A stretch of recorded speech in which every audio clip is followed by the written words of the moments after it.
সকালে সকালে নাস্তার পরে একটু বানিয়ে ফেললাম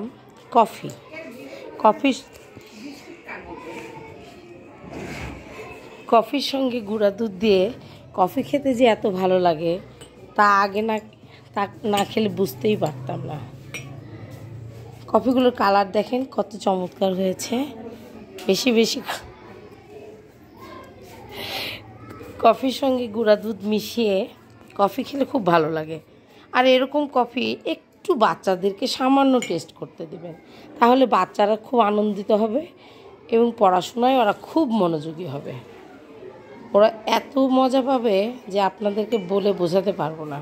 ওরা তো খাবার জন্য এদিক থেকে খুব উৎসাহী হয়ে উঠছে, কখন ওরা খাবে। ঠিক আছে, ধন্যবাদ। আপনারাও কফি খাবেন।